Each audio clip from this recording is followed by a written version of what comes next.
ting-tingling too. Come on, it's lovely weather for a sleigh ride together with you. Outside this...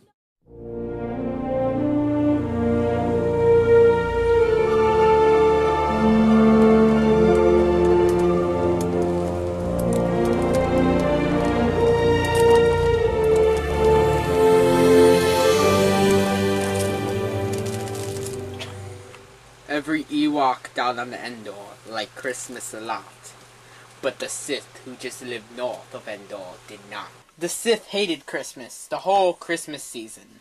Now please don't ask why, no one knows quite the reason. It could be that their heads weren't screwed on quite right, or maybe perhaps that their shoes were too tight. But I think the most likely reason of all may have been that their hearts were 2 sizes too small. But whatever the reason, their hearts or their shoes, they stood there on Christmas Eve, envisioning the Ewoks, staring down from their Death Star with a sour, sickly frown, at the warm, lighted windows below in the town.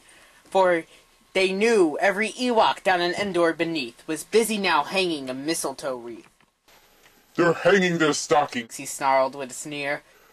Tomorrow is Christmas. It's practically here. Then he growled with his Sith fingers nervously drumming.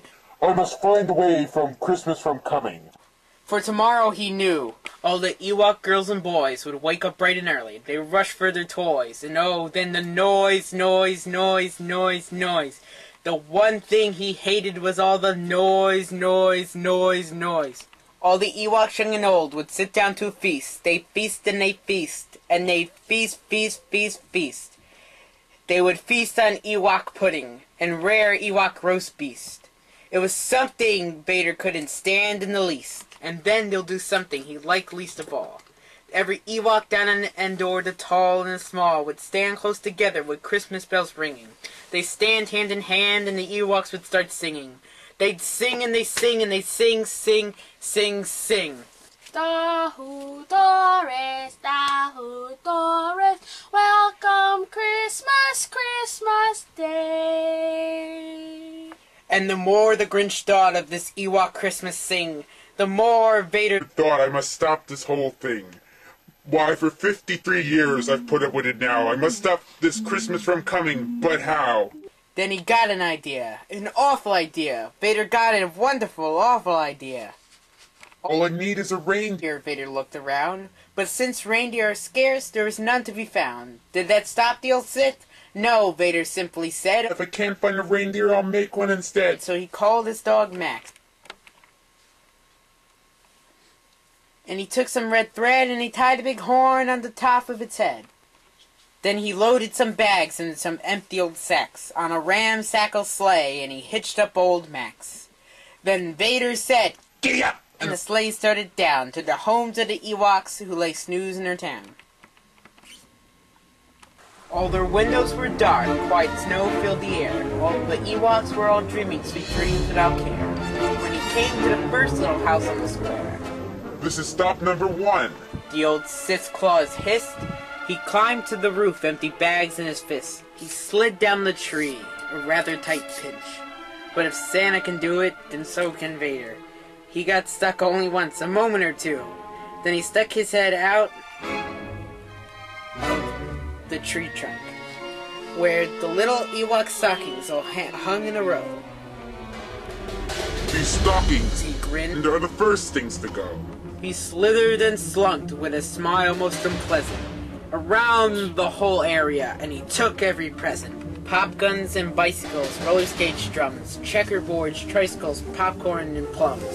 He stuffed them in bags, then Vader very nimbly stuffed all the bags up the chimney.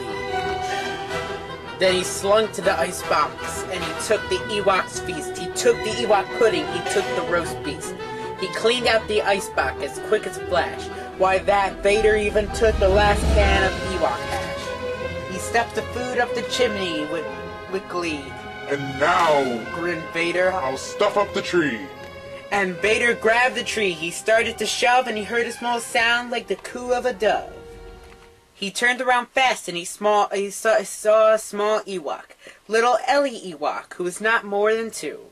The Grinch had been caught by this tiny Ewok daughter, who got out of bed for a cold cup of water. She stared at Vader and said, "Sandy Claus, why? Why are you taking our Christmas tree? Why?" But you know that old Sith, so smart and so slick, he thought up a lie and he thought it up quick. "Why, my sweet tot?" The fake Sandy Claus lied. "There's a light on this tree who won't light on one side, so I'm taking it home to my workshop, my dear. I'll fix it up there and I'll bring it back here." His fib fooled the child. He patted her head. When Ellie Ewok went to her bed with her cup, he went up the chimney and he stuck the tree up. The last thing he took was the log from their fire. He went up the chimney himself, the old liar. On the walls he left nothing but some hooks and some wire.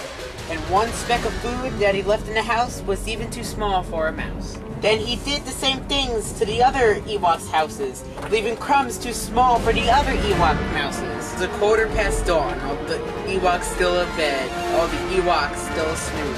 When he packed up his sled, packed up with their presents, their ribbons, their wrappings, their tags, and tinsel, and trimming 3,000 feet up the side of the base. He rode with his load to the top to dump it. Pooh-hoo to the Ewoks, he was Sithly-ish humming. "They're just waking up. I know what they'll do. Their mouths will hang open a minute or two. Then all the Ewoks down on Endor will cry, 'Boo-hoo!'" "That's a noise," grinned Vader. "I simply must hear." So he paused, and Vader would put his hand to his ear. And he did hear a sound rising over the snow. It started in low, and it started to grow. But the sound wasn't sad. Why, this sound sounded merry. It couldn't be so, but it was merry, very. He stared down at Ewokville. The Vader popped his eyes. Then he shook, and he saw a shocking surprise. Every Ewok down on Endor, the tall and the small, was singing without any presents of all. He hadn't stopped Christmas from coming. It came. Somehow or other, it came just the same. And Vader, with his Sith feet ice cold in the snow, stood there, puzzling and puzzling. How could it be so? It came without ribbons. It came without tags. It came without packages, boxes, or bags. He puzzled 3 hours till his puzzler was sore. Then Vader thought of something he hadn't before. Maybe Christmas, he thought, doesn't come from a store. Maybe Christmas, perhaps, means a little bit more. And what happened then? Well, in Endor, they say that Vader's small heart grew 3 sizes that day.